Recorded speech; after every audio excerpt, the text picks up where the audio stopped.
Okay, shalom, shalom. Kwam Yasha'Allah, Koholoimla, Yahweh Bashim Yahushai, Bahashim Rakahakudash. There were honors to our apostles and elders of Great Millstone who rule well, that by the Spirit taught us this beautiful truth. Just want to say the water to the H.I.M and Akwaf that's out here sincerely keeping the laws, the statutes, and commandments of Yahweh Bashim Yahushai to the best of their ability. This is Yachnan Nawaf just coming at you with another quick lesson, praying that it's edifying by the Spirit. And I wanted to touch on this article. It's from the Inside Edition. It's in a couple of other news apps as well. I seen it earlier in another news app, but I wanted to get a photo or a picture of, the so-called young lady, or the guy as well that has something to do with this particular crime. But it says Florida woman, 25, ends date by stealing man's car, slitting his throat, and tossing him off a bridge, says cops. Okay, so now it was multiple people involved. It was her and another guy. But as you can see, kind of looked like a catfish there too as well. There's a right side picture for damn sure don't look like her on the left, but this is how they make themselves up and, fool the world. But I wanted to do this, on the strength of, Ox, your Akim and Akwap, their brothers and sisters, that's into this truth, in these end days and end times, there's going to come a point where this is a stranger right here, but there's going to come a point where your family, your close family can do you like this. Your brothers, your sisters, your mom, your dad, your aunties, your uncles, your cousins, somebody that's, around you. And that's just going to be just what it is, man. I mean, it may seem like something that's unbelievable right now, but when things get tough, when things get rough out here, you just never know. It's going to be, if they're not into this truth, it's better you not trust them, man. I mean, because it's gonna get real nasty out here, where a lot of our people are gonna turn into somebody that you never knew they could turn into. Okay, so it says the victim had deep lacerations on the front and sides of his neck. When he emerged a day later and told the officers his friends attacked him. And now that's not the story that I was getting, because from what I was getting, this guy didn't even know them. It says stuck a knife in his neck, beat him, stole his car, and threw him off a bridge, says the warrant. A Florida woman is facing multiple charges after she allegedly slit her date's throat. See, that's what I'm talking about. This is not friends. This is somebody that he just had met. As a matter of fact, I think he met her online. As far as she was saying that she didn't have no food for her and her kids or something like that. But anyway, let's read through this. It says a Florida woman is facing multiple charges after she allegedly slit her date's throat and tossed him off a bridge. Natalie Fonseca, 25, is charged with attempted murder, carjacking, kidnapping, and robbery with a firearm after she and a male accomplice allegedly stole a man's car, shoes, and cash before leaving him for dead. Right? Okay, it says she and her alleged accomplice, 31-year-old Nafis Reynolds, have yet to enter a plea. An arrest warrant obtained by Inside Edition Digital says that the victim approached an officer outside a convenience store shortly after 8 a.m. on October 8th. The victim was covered in dry blood. His face was bruised and swollen. He could hardly stand, and he was barefoot, according to the warrant. He also had deep lacerations on the front and side of his neck, and told the officers his friend attacked him, stuck a knife in his neck, beat him, stole his car, threw him off a bridge. The victim was then rushed to the hospital for surgery, but later that day provided officers with more information. The man claimed that he met a woman on Facebook. See, that's what I'm talking about right there too. You have to be beware of things like that, man. It says an offer to take her, so like your offer to take her to dinner, or take her to buy some food when she mentioned having money troubles, according to the warrants. He being a goddamn simp, man. Fuck these women, man. Shit, you don't have no family members around you that could, look out for you or somebody, something. What are you doing? Are you getting money? You know what I'm saying, for the kids? As far as child support, or are you getting money as far as like food stamps or something like that? Hey, that's not my problem. That's something that you don't even want to get into to begin with. Like shit, that's a red flag off the jump. Like damn, your first date is starting off buying her and the kids and shit groceries. Get the hell out of here, man. Okay, it says On their first outing together, the man told police that he took the victim to a taco truck and then dropped her off back at home. The following day, the victim started receiving messages from the female again about wanting to see him, says the warrant. He told her he would meet up with her after cashing his paycheck. See, that's too much information. Why would you be letting her know that you cashing a fucking paycheck? You know? And after arriving, was told by the female that she needed to pick up her cat, according to the warrant. The female then drove victim's car to get said cat and return to her home. So you let her use your fucking car? This dude, man, yeah, you deserve. I can't say you deserve, but damn, yeah, Lee, that's pretty goddamn stupid. It says the warrant says that the female went inside and then returned to the car with the male, who showed the victim that he had a pistol before the three drove to a barbecue, which the female said was at her uncle's house. Oh wow. See, this is some extra information right here. I didn't get all this information yesterday from the other. I read it from Newsbreak. So okay, this is great though because that's probably a reason why I didn't do the lesson yesterday. It says once again the female drove the victim's car both to the barbecue and later to a liquor store where the victim purchased wine and beer for her, says the warrant. The victim says that when he was ready to go, the three got into the car and the male began punching him, while the female said they were going to take him to a place and take everything from him, kill him, and throw him in the water. The pair allegedly did just that, with the victim telling the police that the female cut him on his neck while the male was hitting him, and then the male cut his neck with the knife, telling him he was going to die. The pair then took his cell phone, shoes, $350 in cash, and before throwing him off the bridge, says the warrant. The victim somehow managed to swim to the bank where he lost consciousness and was awoken the following morning by a woman on a boat who ferried him back to the roadway, the warrant says the warrant.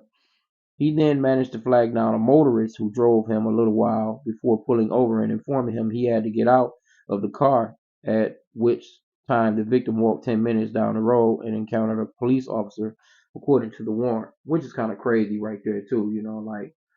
Like, goddamn, they couldn't call the police for you. They couldn't get you to the hospital. They just, and then at that point right there, too, I couldn't be surprised, that somebody even picked you up looking like that.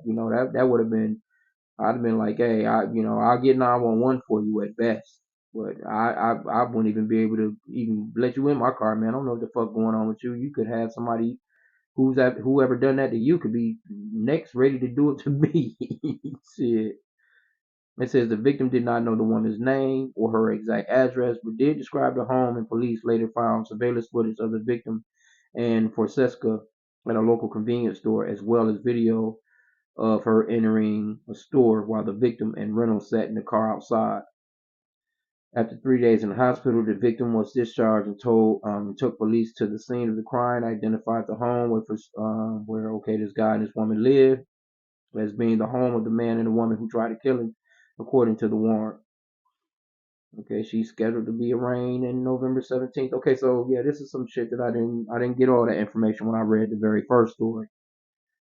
Hey, look, you got to be careful, fellas, and women as well. But when I thought about this, this right here could go down as far as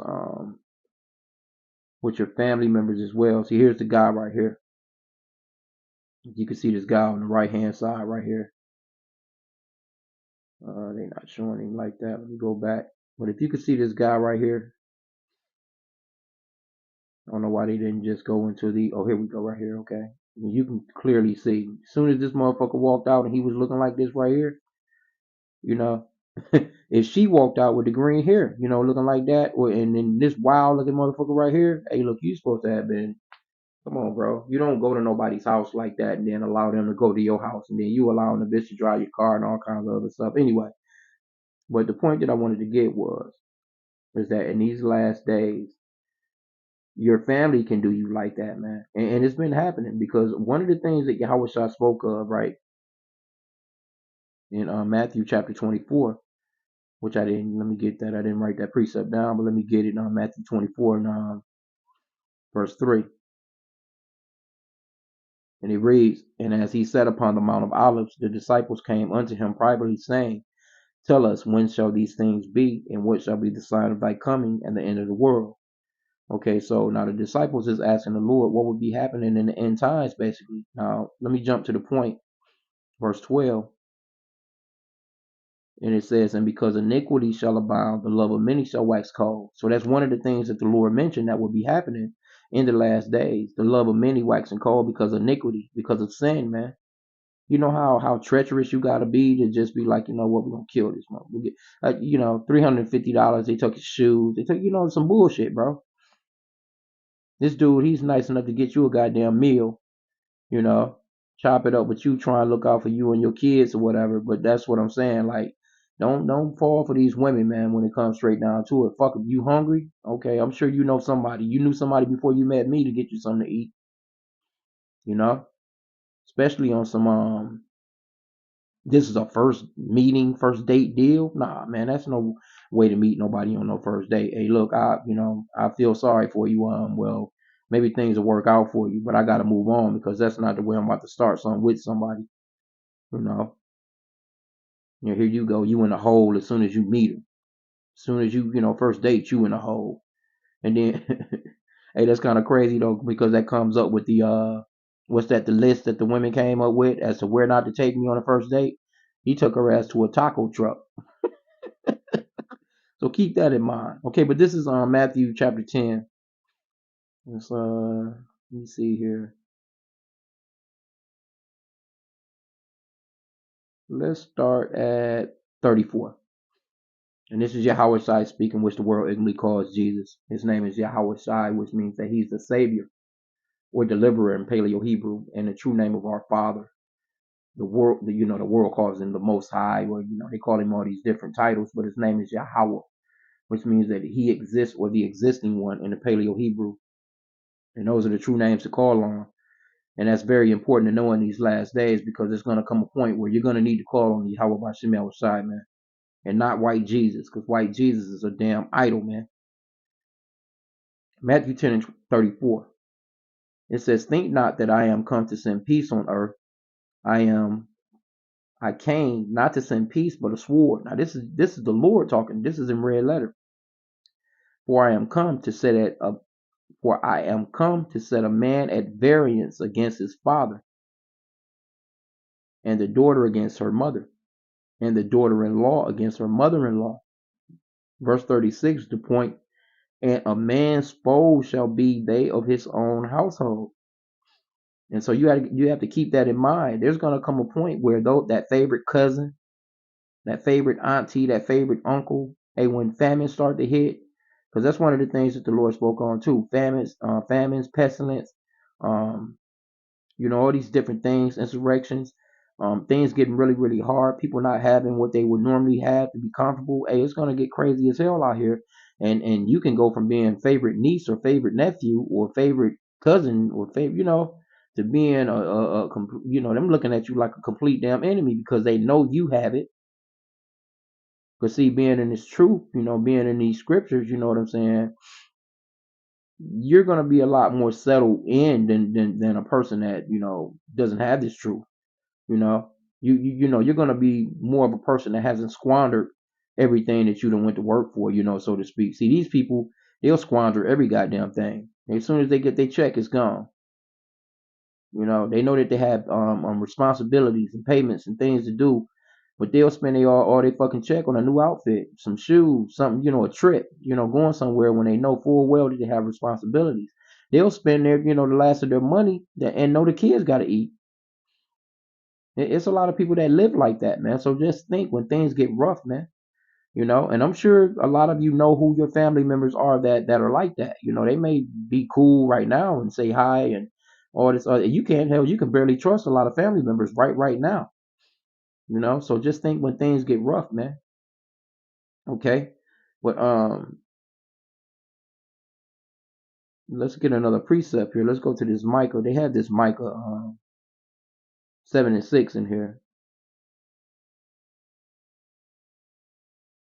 And I've just when I seen that video, I'm just like, damn, I get, I can see strangers. I don't get that shit still, but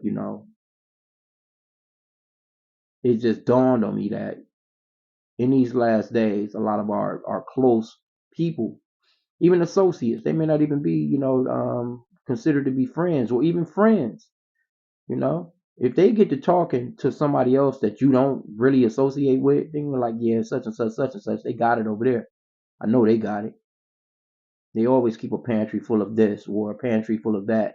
They always keep, on some canned goods. As a matter of fact, they've been telling me about they've been stocking for this very moment. They've been prepping, so to speak. You know what I'm saying? So, and one of the brothers down in Mississippi, he done a great lesson on being basically discreet.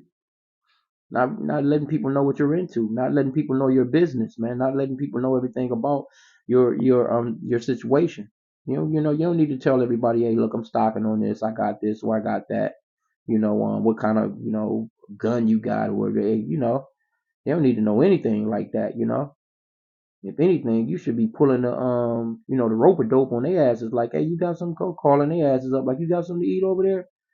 Look, you could have a house full of shit. You just to throw them off, just being, subtile, so to speak. Like, let me call all these niggas up and see if I can get something out of them, just to make them think that I don't have anything. I know that may sound bold, but hey, man, hey, that's like King David, when he, matter of fact, what did he let the spittle come down his beard. He was acting like he was retarded or something. Let me see if I can find that. But he was using wisdom, man. Let me go in. Yep, First Samuel. Let's go into that for a hot sec. Now, this, if you're familiar with this story, this is when Saul was after David, and let's start at verse 11. Let me see. Maybe I can. Well, let me start at verse 10. So this is when Saul was after David, right? King David, and King David, was on the run. Verse 10, it says, And David arose and fled that day for fear of Saul, and went to Achish to the king of Gath. And the servants of Achish said unto him, Is not this David the king of the land? Did they not sing one to another of him in dances, saying, Saul has slain his thousands, and David his tens of 10,000s? That's why Saul was jealous of him, man. And check it out. This is what David heard him saying that.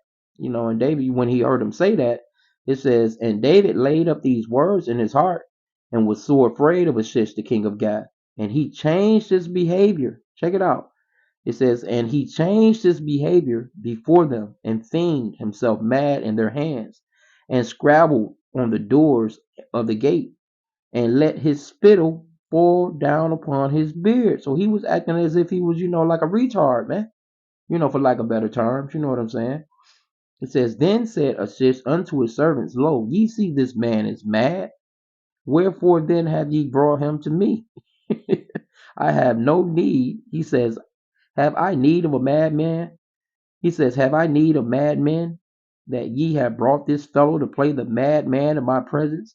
Shall this fellow come into my house? I always thought that was dope, man. You know what I'm saying? Because King David, he became the scriptures talks about being wise as a serpent, harmless as a dove. See, David, that's one of them points where David became, hey, that's Jacob, man, the supplanter. You see that word, that name Jacob goes off into a supplanter, man, being, Jake could get down on you. Our people like that to this very day, man. Hey, Jake know how to ease you, man, and get, hey, you can't get no better than this, baby. But sometimes we have to be like that. And the brother was going off into that. He was like, hey, look, when you at work, just play the cool. Just play like you don't know shit. Let them people talk.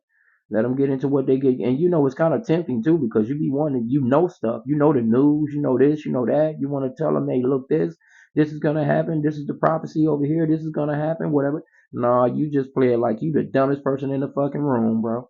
Don't worry about that. You know what I'm saying? Don't get into all that with them, bro. Straight up. And I found that to be a beautiful lesson, because he hit it on the nail, and that's what we need in these last days and times, man. Everybody don't need to know everything about you. Now this is Micah 7:6. Back at that precept, it says, For the son, let me see here. yeah, got to start up a little bit.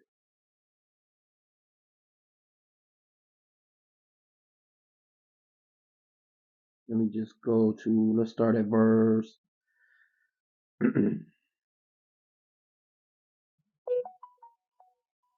Let's start at verse 5. Trust ye not in a friend, put ye not confidence in a guide. Keep the doors of thy mouth from her that lieth in thy bosom. See? Damn, it says in the NLT, it says, don't trust anyone, not your best friend or even your wife.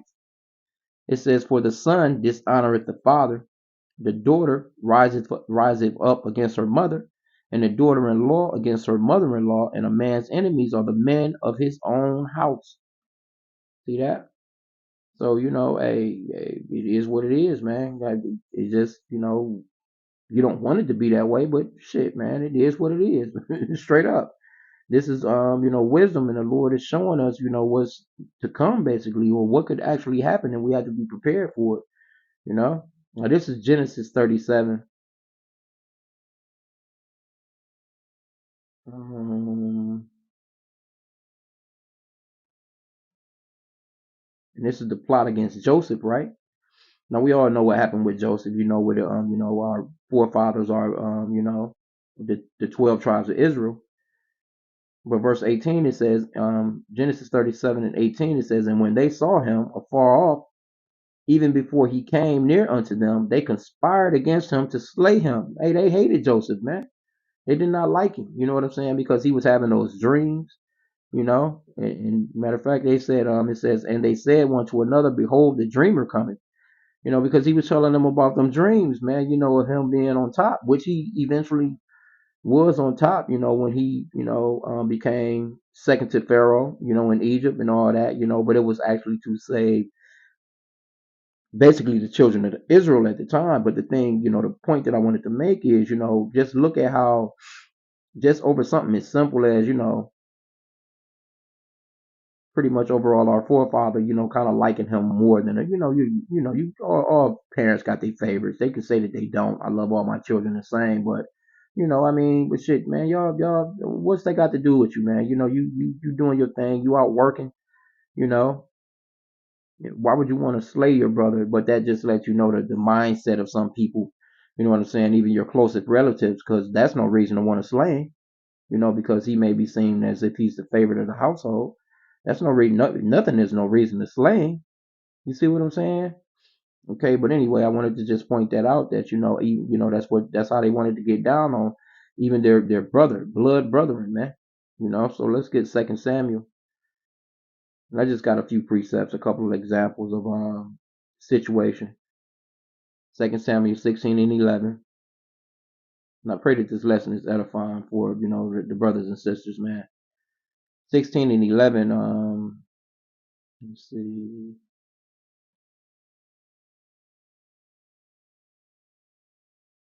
And this is King David. It says, and David said to Abishai and to all his servants, behold, my son, which came forth of my bowels, basically came from his ball sack, man, his nut sack, man, his sperm, seeketh my life. How much more now may this Benjamite do it? Let him alone and let him curse, for Yahweh hath hidden him. So basically, David is letting, we know the situation when you read through that story, how his own son, you know, basically was trying to take the kingdom, man. But it was all prophesied as well because of what David had done, But hey, he didn't mind knocking his dad on off, man. He was trying to take that position. But I just another example of a close family member, that's trying to slay somebody that's close to him. You know what I'm saying? Because it don't, And actually, David really loved him because David didn't want him to die when he died. You know what I'm saying? David was sad. You know, he was actually, when he should have been glad that nigga was done. But anyway, let's get Psalms 41, verse 9. And this is David talking again. See that on it says the psalmist in sickness complains of enemies and false friends. That's the title of this one. In verse 9, I'm just going to get to the point. It says, Yea, mine own familiar friend, in whom I trusted, which did eat of my bread, have lifted up his heel against me. See that? In the NLT, it says, Even my best friend, the one I trusted completely, the one who shared my food, has turned against me. So, hey, it's gonna be a situation where that's gonna happen, man, to a lot of our people, man. You know, you're gonna have to be on the lookout and on the watch out for their asses, man. You see? And when you come into this truth, the Lord, He kind of rid you of a lot of those people from around you anyway, even though they may be your close family. You see them, you say hi, you do all those things, you know what I'm saying, and kick it with them. You talk about stuff, how the children, how your family on their side, all that good stuff like that. But you don't associate with them like that, because you don't have anything in common. But if they know that you have something, if they figuring like, yeah, I know such and such, if you're gonna be getting calls, if they can call you. Of course, if the lines are not down, they're gonna be tapping on the door, they're gonna be knocking on the door, and I mean overall, just family members around you, like you're gonna want to help your mom, your dad, of course, and we're gonna see how that's gonna play out. But you want to use wisdom, man, because if you take in, certain people into your home, they're gonna get to talking to other people. And those people are going to get to talking to other people. Next thing you know, you got people at your home that you don't want to be there, all out of fucking hand, outrageous, don't know how to fucking act, you know what I'm saying? And they're going to have a real carnal mindset. They're going to have they'll come and want to post up at your house and hold down the fort, so to speak, at your place. Now you got a house full of, rowdy, out of control people, so to speak, you know what I'm saying? That's just causing chaos, man, in a time where chaos is already on the move. Let them be in chaos by themselves because, hey, you heard the gospel. You told them what's up. They hear the gospel. They know about the Hebrew Israelites. They know what's up. You know what I'm saying? And then they've ignored it all that time. Now it's coming to a point where it's they're gonna run up on you and be wanting to find out certain things, and it's gonna be too late. When that famine of the word comes, man, that cutoff comes, man, it's gonna be a wrap. Anyway, though, let me grab this one last precept. Just by the spirit, I kind of, just meditating on it and just thinking like, yeah, hey, it's gonna be some get down out here. It's gonna be some get down. Hey, family members are already bold towards each other. Let me see. Let me start at verse 12. Psalms 55:12. For it was not an enemy that reproached me, then I could have borne it. So he basically like, hey, I could have took it if it would, if it was an enemy.